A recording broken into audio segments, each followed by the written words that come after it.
부활의 아침 예배하는 우리들에게 주님께서 은혜와 평강 내려주시기를 바랍니다. 오늘은 야고보서 1장입니다. 낮은 형제 부한자라는 제목으로 하나님 말씀 전하겠습니다.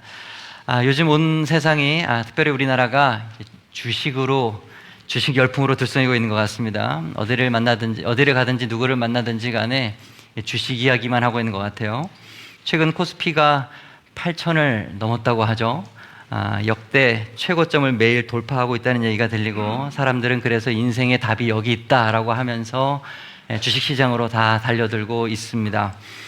투자가 잘못된 것은 아닙니다. 그리고 나라가 이렇게 코스피가 올라가는 거 좋은 일이죠. 저는 여러분이 정말 바른 투자를 잘하기를 바랍니다. 그래서 가정이 그래서 도움도 좀 얻고 우리의 사업들도 기업들도 좀 잘 살아나기를 바랍니다. 그러나 제가 염려하는 것은 뭐냐 하면 투기성 투자입니다. 투기성 투자. 이번 기회에 내가 한몫 챙기겠다라고 하는 그런 마음, 과열 현상을 그래서 낳는 것이 아닌가 굉장히 염려가 됩니다. 이제 주식은 젊은 사람들이나 혹은 기업가나 또 돈 많은 사람들의 전유물은 아닌 것 같아요.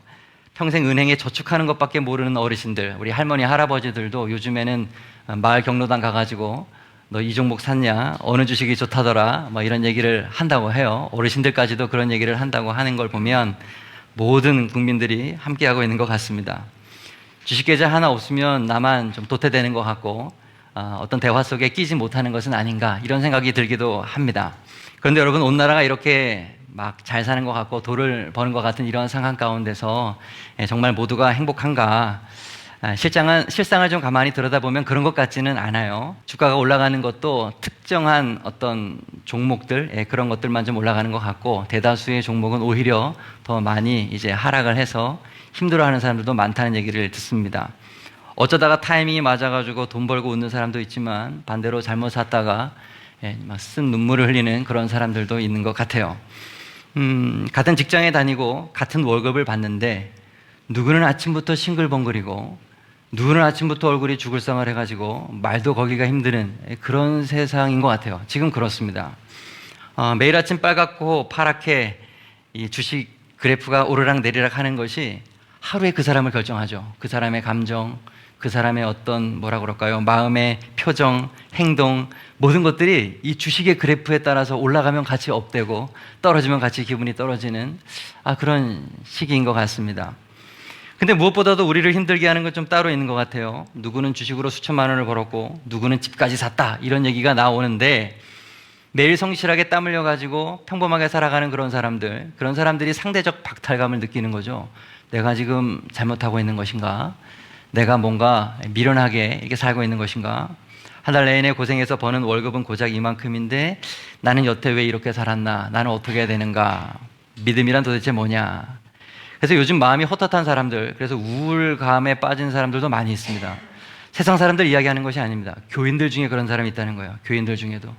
저에게도 그런 마음을 하소연하고 기도를 요청하시는 분도 계십니다. 그래서 오늘 저는 매일같이 흔들리고 요동치는 이러한 세상 가운데서 우리 믿는 사람들이 붙들어야 되는 게 도대체 뭐냐, 우리가 붙들어야 될 진정한 가치는 어디에 있는가를 좀 잠시 생각해 보고자 합니다. 가능하면 강단에서 물질이나 재정에 대해서는 말하지 않는 것이 좋다라고 생각하시는 분이 계신지도 모르겠습니다. 하지만 영적인 문제와 우리의 육적인 문제는 분리될 수가 없죠. 물질적으로 바른 가치관을 가지고 있지 않으면서 신앙생활에서 바른 신앙의를 간다는 것도 사실은 어렵습니다. 부자든지 가난한 사람이든지 돈에 대한, 물질에 대한 바른 신앙관을 분명히 정립할 필요가 있죠. 그래서 오늘 본문 말씀을 보면 사도 요한이 말하기를 이제 가난과 부에 대해서 좀 이상한 얘기, 그리고 충격적인 이야기를 우리들에게 건네는데, 제가 9절과 10절 상반절 말씀을 다시 읽어드리겠습니다. 낮은 형제는 자기의 높음을 자랑하고 부한 자는 자기의 낮아짐을 자랑할지니. 여기서 낮은 형제라고 하는 것은 분명합니다. 경제적으로 돈을 많이 가지고 있지 않은 사람들을 말하는 거예요. 가난한 사람들을 말하는 겁니다. 실제 당시 초대교회, 1세기의 초대교회 성도들은 가난한 사람들이 많았죠. 그래서 세상에서 무시당하는 이들이 많았습니다. 근데 야고보는 그들한테 뭐라 그러는 거예요? 너희의 높음을 자랑하라라고 이야기를 합니다. 도대체 무슨 소린가? 일반적으로 가난한 사람들은요, 자기를 낮게 생각하는 경향이 있지 않습니까? 나는 실패했어. 나는 못난 사람이야. 나는 별거 없어. 실패자로 자기 자신을 여기고 낙심하면서 자기 스스로를 자꾸 낮추죠. 그래서 경제적인 문제가 생길 때마다 우울감에 빠지고, 그래서 그렇게 스스로 생을 마감하려고 하는 사람들도 있고, 참 뉴스에 보면 참 끔찍하게 온 가족이 함께 목숨을 끊는 그런 일도 우리가 보게 됩니다. 돈 때문에 그러는 거죠. 하지만 야고보는 그렇지 말라는 거예요. 돈 때문에 스스로 낮아지거나 자존감이 그렇게 떨어져서 괴로워하지 말라고 말합니다. 오히려 그것을 자랑하라고 이야기를 하고 있습니다. 당시 1세기 그리스도인들은요, 신앙 때문에 자신이 가난하게 될 것을 감수한 사람들이었습니다. 예수님을 믿는다라고 하는 것은 돈을 버는 것과 오히려 멀어지는 것이었습니다. 자발적으로 가난을 선택하는 것이죠. 예수 믿는 것 때문에 일자리를 잃어버리고 사람들로부터 따돌림도 받게 되는 것이고 경제적으로 압박을 받았습니다.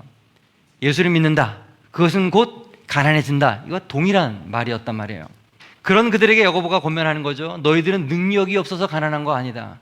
너희들이 실패해서 가난한 거 아니다. 너희가 의지적으로 예수님을 선택하고 예수님을 믿기로 했기 때문에 자발적으로 그 길을 가는 것이다. 그러므로 그것 때문에 낙심하지 말고, 그것 때문에 낮은 자라고 스스로 고통스러워하지도 말고, 오히려 그것 때문에 자랑스러워하라고 말하는 겁니다. 왜 그렇습니까? 이미 너희는 하나님의 자녀가 되었으니, 하나님 나라의 상속자가 되었으니 오히려 그것으로 당당하게 살고 자신감 있게 살라고 우리들에게 권면해주고 있는 것입니다. 여러분, 가난한 사람들에게 시험은 뭐냐 하면 가난 자체가 아니라, 통장의 잔고가 그들에게 어려움이 아니라 열등감이 그들에게 시험거리가 되는 거예요. 자존감의 상실. 가난한 자의 시험은 열등감입니다. 자꾸 그래서 자기 탓하게 되는 거지 않습니까? 무엇을 해도 기쁨이 없고 의욕이 없고 교회 다니면서도 경제적으로 자유를 얻지 못하는 것 때문에 자꾸 마음이 불편한 것입니다. 내가 믿음이 없어서 이러는 것 같다라고 생각하는 사람들도 있더라고요. 그리고 이런 경우에 심해지면 자기 자신만 탓하는 것으로 끝나는 것이 아니라 사회에 대한 원망까지도 나아가고, 특별히 가진 사람에 대하여서 부자인 사람들에 대한 부정적인 생각을 갖기도 됩니다. 이게 가난한 자들에게 오는 시험이죠. 나도 모르는 사이에 자꾸 마음이 옹졸해지는 것입니다. 비판적으로 세상을 바라보게 되고 마음이 작아지는 거죠. 세상에 대한 부정적인 감정이 그를 사로잡게 되는 겁니다. 사사시대에 기드온이라고 하는 인물이 대표적으로 그런 인물이었어요. 당시 이스라엘 백성은 미디안이라고 하는 족속에 의해서 침략을 당해가지고 굉장히 극심한 가난에 살았습니다. 말씀을 보죠. 사사기 6장 6절입니다. 이스라엘이 미디안으로 말미암아 궁핍함이 심한지라. 외부의 이방인들의 족속이 이제 침략을 해오니까 이들이 먹고 살 게 없는 거예요. 다 뺏기니까. 그래서 너무 궁핍해졌다는 것입니다. 그래서 기드온이 밀을 거두고 나서 밀타작을 해야 되는데, 넓은 마당에서 원래 밀타작을 해야 되잖아요. 근데 그렇게 하지 못하고 구석에 숨어가지고 조그만 그 포도주 즙틀 짜는 그 안에 숨어가지고 조심히 숨어가지고 미디안 사람들한테 이거 뺏기고 싶지 않아가지고 그렇게 타작을 했다는 것입니다. 그때 기드온에게 하나님께서 뭐라고 말씀하셨어요? 여호와의 사자가 기드온에게 나타나 이르되 큰 용사여, 여호와께서 너와 함께 계시도다. 그런데 기드온이 응답하는 건 뭐예요? 그러나 기드온이 그에게 대답하되, 오 주여, 내가 무엇으로 이스라엘을 구원하리이까? 보소서, 나의 집은 므낫세 중에 극히 약하고 나는 내 아버지 집에서 가장 작은 자니이다. 저 아무것도 아닙니다. 우리 집안이 얼마나 조그만 가문인지 모르십니까? 나는 작습니다. 여러분, 열등감을 가진 사람의 전형적인 언어예요. 그들이 이렇게 표현하는 것입니다. 경제적인 어려움에 기드온은 시달리고 있었고요, 사회적으로 좀 과장된지 모르겠습니다만은 열등감에 사로잡힌 그런 사람의 표현을 쓰고 있습니다. 그러나 여러분, 세상 사람들이 기드온을 어떻게 보는지 그게 중요한 것이 아니죠. 하나님께서는 지금 기드온을 뭐라고 부르십니까? 큰 용사로 부르시지 않습니까? 일어나라, 내가 너를 용사로 사용하겠다. 저 미디안을 너로 인하여서 내가 무찌르고 이스라엘을 다시금 세우겠다라고 지금 약속의 말씀을 주시는 것입니다. 오늘 본문의 야고보도 똑같은 얘기를 하는 것입니다. 가난한 형제여, 세상이 평가하는 그들의 평가로 너 스스로를 평가하고 좌절하거나 낙심하지 말고, 하나님께서 높여주시는 너의 지위를 알고 하늘나라의 자녀로서의 당당함을 가지고 그것을 자랑하면서 살라고 얘기를 하고 있는 것이죠. 그리고 그 이어서 10절 말씀을 보면 가난한 사람뿐만 아니라 부한 사람에 대한 교훈도 말해주고 있습니다. 10절 말씀을 보세요. 부한 자는 자기의 낮아짐을 자랑할지라 라고 말하고 있습니다. 부자들이 누굽니까? 세상에서 그래도 부러워하는 모든 것을 가진 사람 아니에요? 힘 있는 그런 사람 아닙니까? 그래서 이들이 가질 수 있는 특징이 뭐냐 하면 교만해지기 쉽다는 것입니다. 그리고 자기 의존적이기 쉽다는 것이고 독립적이기 쉽다라고 하는 특징을 가지고 있어요. 나 혼자 할 수 있다라고 하는 생각, 부자들이 가질 수 있는 생각이죠. 그러나 여러분, 하나님 앞에서는 부도 명예도 권력도 아무것도 의미가 없는 것이죠. 부자는 하나님 앞에서 깨달아야 됩니다. 내가 얼마나 초라한 존재인지, 내가 얼마나 죄인인지, 아무것도 할 수 없는 존재인지를 깨달아야 합니다. 나는 죄인이구나. 나는 오늘도 하나님의 은혜가 없이는 살 수가 없구나. 지금 내가 가지고 있는 이 모든 것들, 남들보다 조금 더 많이 가지고 있을지라도 이것은 다 하나님께서 주신 것이라고 하는 생각, 그 생각이 부자가 가져야 될 생각이고, 이러한 생각을 가진 사람만 진짜 자랑을 할 수 있다는 것입니다. 낮아짐을 자랑한다. 나는 연약하지만 하나님께서 채우셨다는 것을 자랑해라. 그게 오늘 본문의 말씀인 것입니다. 부한 자는 자기의 낮아짐을 자랑하라는 말씀은 가지고 있는 것으로 교만하지 말고 내가 얼마나 죄인인지를 깨달으라고 하는 말씀인 것이죠. 여러분, 부자의 시험은 교만과 자기의존입니다. 교만과 자기의존. 부 자체는 죄가 아니죠. 앞에서도 말씀을 드렸지만 내가 돈을 가지고 무언가에 투자하고 돈을 버는 거, 이거 그 자체가 나쁜 것은 아닙니다. 문제는 돈이 주는 안정감에 내가 취하는 게 문제인 것이고, 하나님보다 돈을 더 의존하고 믿는 것이 문제인 것이고, 돈 때문에 영적인 갈급함, 목마름이 없어지는 게 그게 문제인 것이죠. 예수님이 마태복음 6장에서 단호하게 말씀하셨습니다. 너희가 하나님과 재물을 겸하여 섬기지 못하느니라. 돈의 영향력이 하나님과 견줄 만큼의 큰 것이라는 것을 가르쳐 주는 것이죠. 우리가 돈을 써서 마치 우리가 돈을 지배하는 것 같은 것처럼 우리는 여기고 있지만 그렇지 않다는 거예요. 돈이 우리를 지배한다는 겁니다. 잘못하면 돈이 우리를 지배하는, 돈에 끌려다니는 인생을 살 수 있다고 하나님이 경고하시는 거죠. 돈이 너의 만몬 신이 될 수 있다. 돈이 우리의 마음과 우리의 인격을 장악할 수 있다는 사실을 알아야 합니다. 여러분, 돈을 이렇게 벌잖아요. 그럼 한순간 눈이 멀어버려요. 한순간 귀가 멀어버립니다. 내가 이런 식으로 돈을 자꾸 벌면 내가 인생의 모든 문제를 돈으로 다 해결할 수 있을 것처럼 생각이 되고요. 돈에 그래서 집착하게 만들죠. 이것은 당연하게 자연적으로 영적인 나태라고 하는 열매를 낳게 해요. 말씀이나 기도나 예배로 하나님이 나에게 은혜를 채워주시는 것으로 만족하는 것이 아니라 내 손으로 번 그 재정이, 나의 물질이 나의 모든 것을 책임져 줄 거라고 착각을 하는 것이죠. 거기에 그래서 몰두하게 만드는 것입니다. 여러분, 배가 부르면 하나님께 민감해지는 것이 약해지는 게 자연스러운 현상입니다. 혹시 여러분은 그런 것은 아닙니까? 누가복음 12장에 한 부자 이야기가 기록되어져 있습니다. 이 사람은 밭에서 소출이 아주 풍성하게 거두었어요. 그래서 창고를 크게 지었습니다. 여러 해 쌓을 물건들을 거기에 가득 쌓아놓고 만족을 느꼈죠. 근데 이 사람에 대해서 예수님은 어리석은 자라고 말씀하셨습니다. 어리석은 부자의 대명사가 됐어요. 도대체 이 부자가 뭘 잘못했길래 어리석은이라고 하는 형용사를 써야 됩니까? 이 부자가 하나님에 대하여서 단 한 번도 생각을 하지 않았기 때문에 그렇습니다. 이 부자는 오직 자기 자신밖에 몰랐습니다. 이 누가복음 12장을 쭉 읽어보면 나라고 하는 1인칭 대명사가 굉장히 많이 나온다는 것을 발견하게 됩니다. 내가, 내 곳간을, 내 곡식, 내 물건, 내 영혼 다 자기 거라는 거예요. 여러분, 부자가 되는 것이 문제가 아니라 부자가 되어서 내가 하나님 없이도 살 수 있다라고 하는 교만을 갖는 게 그게 문제인 거죠. 그게 어리석은 거라는 거예요. 그게 어리석은 부자의 이유인 것입니다. 예수님이 그래서 부자라고 부른 게 아니라 어리석은 자라고 부르신 거죠. 다니엘 4장을 보면 느부갓네살 왕의 이야기가 나오잖아요. 그게 7년 동안 이슬 맞으면서 짐승처럼 바깥에서 살았지 않습니까? 중요한 거는 왜 그가 그렇게 됐느냐죠. 어느 순간에 그가 그렇게 되었느냐. 다니엘 4장 29절 말씀을 제가 봅니다. 12달이 지난 후에 내가 바벨론 왕궁 지붕에 거닐세 나 왕이 말하여 이르되 이 큰 바벨론은 내가 능력과 권세로 건설하여 나의 도성을 삼고 이것으로 내 위엄의 영광을 나타낸 것이 아니냐 하였더니, 보세요.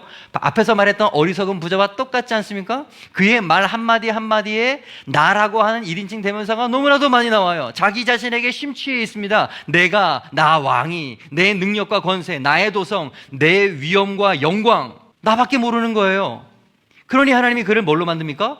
그 말이 끝나기도 전에 짐승을 만들어 버리시는 거예요. 그 다음 절, 이 말이 아직도 나 왕의 입에 있을 때 하늘에서 소리가 내려 이르되 느부갓네살 왕아 내게 말하노니 왕의 지위가 내게서 떠났느니라. 내가 이 나라를 만들었고 내가 위대하다라고 스스로 말할 때 그 말이 끝나기도 전에 너 그럼 짐승이 된다 라고 하나님이 치워버리신 거예요. 내가 했다라고 하는 그 생각, 그게 사람을 짐승되게 하는 것입니다. 여러분, 돈이 사람을 교만하게 만드는 이유가 무엇입니까? 앞에서도 말씀을 드렸지만 돈은 우리로 하여금 하나님 없이도 내가 살 수 있다라고 하는 착각을 불러일으키기 때문에 그렇습니다. 돈이 나에게 세상에 만족을 주기 때문에 그렇습니다. 그래서 부자의 가장 큰 시험은 교만이고 자기 의존입니다. 그러므로 부자들은 오늘 야고보의 말씀을 잘 들어야 합니다. 하나님 앞에서 내 자신이 얼마나 연약한 존재이고 죄인인지, 나는 겸손할 수밖에 없는 죄인이라는 그 사실을 분명히 깨닫고 겸손해야 되는 것이죠. 그래서 그것으로 자랑해야 되는 겁니다. 그게 오늘 야고보가 하는 이야기예요. 그런데 여러분, 야고보의 말은 여기서 끝나지 않죠. 가난한 자들에게는 열등감에 빠지지 말라고 이야기하고, 부자인 사람들에게는 너무 교만하지 말라고 권면한 이후에 왜 그런지를 설명하는데 11절입니다. 해가 돋고 뜨거운 바람이 불어 풀을 말리면 꽃이 떨어져 그 모양의 아름다움이 없어지나니 부한 자도 그 행하는 일에 이와 같이 쇠잔하리라. 갑자기 야고보가 꽃 이야기를 하고 있어요. 이스라엘은 봇이 되면 들판에 이 꽃이 쫙 피거든요. 근데 뜨거운 동풍이 불면은 그 모든 꽃들이 한 번에 다 일시에 다 시들어버리고 말아요. 아무리 아름다운 꽃도 영광이 없다는 거죠. 영원하지 않다는 것을 가르쳐 주는 것입니다. 지금 뭘 말하려고 싶은 거예요? 세상에 너희가 자랑하고 있는 너희의 소유 그 모든 것들이 꽃과 같다라는 거예요. 들판에 있는 꽃과 같다. 돈도 꽃입니다. 명예도 꽃입니다. 권력도 꽃이고요. 여러분의 젊음, 여러분의 건강, 그거 다 꽃입니다. 하나님께서 한번 뜨거운 입김을 부시면 한순간에 다 시들어버리고 다 날아가 버리는 꽃입니다. 그래서 가난한 사람도 가난 때문에 낙심하지 말라고 말하는 거예요. 가난도 영원하지 않기 때문에. 그리고 부한 사람이라 하더라도 부한 것 때문에 그것으로 자랑하거나 교만할 필요가 없다는 말하는 것입니다. 그 부도 영원한 것이 아니기 때문에 그런 것이죠. 여러분, 특별히 우리 믿는 사람들의 삶의 궁극적인 목표가 부가 아니라는 것을 알기를 바랍니다. 부하거나 궁핍하거나 사실 그 모든 것들은 우리들의 삶에 있어서, 믿는 사람들에게 있어서 다룰 중요한 주제는 아니에요. 사도 바울이 빌립보서 4장에서 이런 말씀을 했어요. 우리 같이 고백해 봅니다. 시작. 나는 비천에 처할 줄도 알고 풍부에 처할 줄도 알아. 모든 일 곧 배부름과 배고픔과 풍부와 궁핍에도 처할 줄 아는 일체의 비결을 배웠노라. 아멘. 내가 돈이 없어서 가난하더라도, 혹은 내가 너무 돈이 많아서 풍부에 처하더라도, 그게 내가 예수를 믿고 이 세상을 사랑하는 것과 별반 차이가 없다라고 말하는 거예요. 이래도 괜찮고 저래도 괜찮다는 것입니다. 나는 누가 있기 때문에? 예수님 때문에. 예수님이 나의 만족이고 나의 유일한 목표이기 때문에, 나의 궁극적 지향점이 되기 때문에 그런 것들을, 세상의 기준들이, 가치가 나를 흔들지 않는다라고 말하는 것입니다. 여러분, 이렇게 고백할 수 있는 사람이 진짜 실력 있는 그리스도인입니다. 오늘 야고보 사도도 우리들에게 원하는 것이 바로 이 진짜 가치가 이것이라는 거예요. 세상의 것들이 아니라, 물질이 아니라, 눈에 보이는 것이 아니라 보이지 않는 예수 그리스도가 우리의 영원한 가치가 되어야 된다는 것이죠. 우리는 자꾸 통장 잔고가 많아져야 행복할 것만 같고 주식이 올라가야만 안전할 것처럼 생각을 합니다. 그러나 아니에요. 세상에 자랑하는 부유함도, 세상에 슬퍼하는 궁핍함도 결국 하나님께서 부시는 뜨거운 광풍 하나면 다 시들어버릴 풀의 꽃일 뿐입니다. 통장의 숫자는 우리들을 절대로 구원할 수 없다는 사실을 잊지 않기를 바랍니다. 우리가 붙들어야 할 유일한 가치, 진실한 가치, 예수 그리스도밖에 없어요. 여러분, 우리는 가난해도 하나님의 자녀고요, 우리는 부유해도 하나님의 자녀예요. 잘 생각하셔야 돼요. 우리들 가운데 아무리 가난한 사람이 있어도 그 사람도 하나님의 자녀고, 아무리 부자라도 그 사람도 하나님의 자녀예요. 어떤 사업에 성공을 해도 하나님의 자녀고, 실패해도 하나님의 자녀입니다. 우리의 가치는 통장의 잔고가 결정하는 것이 아니라 우리가 믿고 있는 예수 그리스도께서 결정해 주시는 것입니다. 예수님께서 이 땅에 오셨을 때 그분은 세상의 부유함을 가지고 오지 않으셨습니다. 가난한 그 집안의 아들로 그냥 이 땅에 태어나셨어요. 그분은 모진 고난을 당하시고 십자가 지셨고 우리를 구원하셨고, 하나님이 그를 다시 살리셨고 하나님 보좌 우편에 가장 높은 곳으로 세워주셨습니다. 여러분, 눈에 보이는 것이 가치가 아니라 하나님께서 높여주시는 자가 진짜 가치 있는 사람인 거예요. 여러분, 무엇으로 여러분의 존재의 가치를 규정하고 계십니까? 보이지 않는 것을 바라보시기를 바랍니다. 오늘 야고보가 우리들에게 외치는 결론이 무엇입니까? 가난한 사람들은 세상의 저울에 속아서 열등감에 빠지지 말라고 하는 것이고, 부한 사람들은 사라질 물질을 믿고 교만하지 말라는 것입니다. 그리고 모든 믿는 성도들은 부에나 궁핍함에나 이렇게 저렇게 세상의 것들로 흔들리지 말고 오직 예수 그리스도만 자랑해라. 이게 오늘의 결론입니다. 사랑하는 여러분, 가난도 지나가고 부도 지나갑니다. 성공도 지나가고 실패도 지나가죠. 그러나 모든 시대가 지나더라도 변하지 않는 것은 오직 예수 그리스도 한 분밖에 없습니다. 세상의 저울로 너무 낮추지도 마시고 사라질 물질 때문에 너무 교만하지도 않기를 바랍니다. 오직 십자가 안에서 여러분이 하나님의 자녀가 되었다는 것, 그분의 나라를 상속받을 유업을 이룰 자가 되었다는 것에 만족하시고 감사하는 여러분 되기를 바랍니다. 사도 바울이 이렇게 고백을 했었죠. 근심하는 자 같으나 항상 기뻐하고 가난한 자 같으나 많은 사람을 부유하게 하고 아무것도 없는 자 같으나 모든 것을 가진 자로다. 여러분, 이것이 우리들의 정체입니다. 예. 세상 사람들은 그래서 우리를 알지 못하죠. 이해를 못하죠. 그러나 우리는 기뻐하고 우리는 모든 것을 가진 자처럼 살아가고 오늘 감사할 수가 있는 것입니다. 이런 우리가 되기를 간절히 소망합니다. 말씀 정리하겠습니다. 낮은 형제, 부한 자. 첫째, 가난한 자의 시험은 열등감이고 부자의 시험은 교만과 자기 의존입니다. 그러나 우리 성도들이 붙들어야 할 바른 가치는 오직 예수 안에 있다. 흔들리는 것이 많고 세상의 소리가 많은 이 세상 가운데서 허탄한 것에 흔들리지 않는 여러분 되기를 간절히 축복합니다. 기도하겠습니다.